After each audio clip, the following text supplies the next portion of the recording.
But there was one particular comment that was mentioned, so I'm very grateful for the guy who actually posted this, and he suggested that we actually use some rust preventative on the inside of the bumper that we fit, because over time obviously they're getting a lot of water, they get a lot of abuse, and they rot from the inside out. So what a great idea. So we've used some of this Dinitrol to actually spray the inside of our military bumper before we fit it.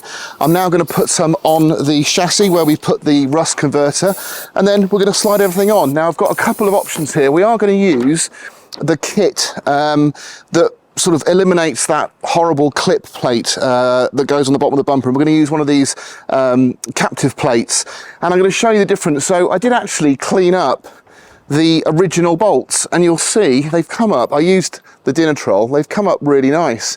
I say really nice, average, but they're still perfectly usable. You'll see what I mean when I show you on the vehicle, but when we drop these through the bumper, they're going to sit, they're going to move around and struggle to find the hole.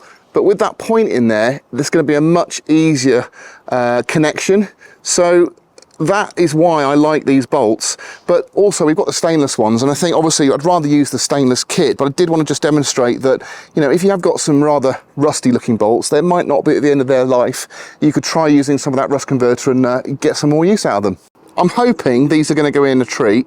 They should do. I mean, that's gone in nicely. But if I wanted to use this one, again, it does go in. Oh, does it actually? Yeah, it does take. It's a tighter thread because obviously there's a lot of crap on there. So as I said, we're going to put some of this Dinitrol. Now this is underbody protection 4941. Going to put it on these legs here. I haven't masked it up, so I'm going to have to be a bit more careful this time. Oh yeah. Oh, I'm going to have to wipe that off.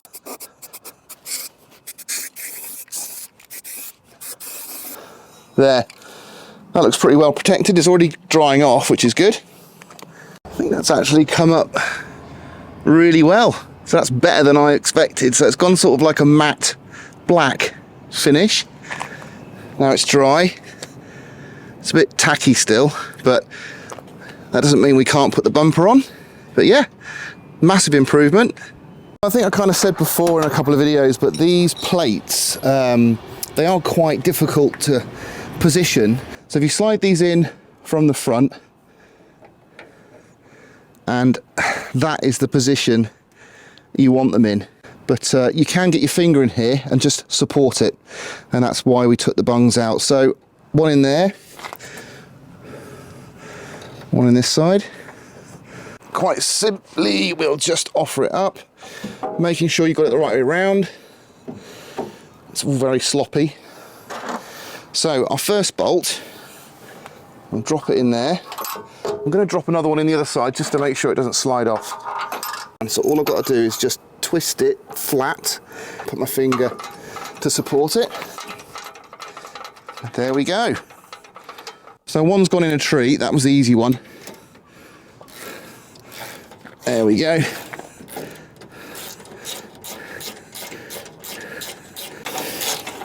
Now I don't want to do it super tight because I need to be able to move it for the other side. Now that's worked really well. So I've got the first one in, and what I've done is I've then pulled the plate up tight so it's higher up, which has allowed me to get that one started more easily. And that's worked really well. You don't want your bumper to sag, so make sure you've got to lift it up, and then feel like going tight. Okay, and the other side. And then just tighten them up. Lovely.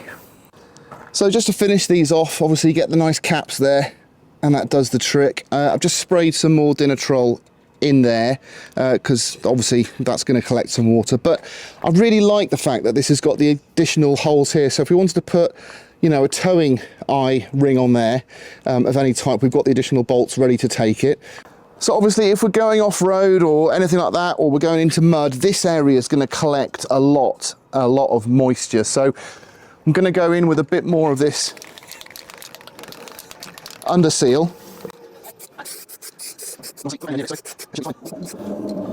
There There we go. We've got the centre pin as well, obviously, but don't forget over here, these two holes, we've definitely got the opportunity to mount some sort of off-road driving lights. Anything down here, we'll probably play around with a few ideas on that as well, but really pleased. So thanks guys for coming up with a solution for me. I'm very, very made up. I'm really pleased with how it looks, and I think that's going to last a long time, especially with that additional under seal on there.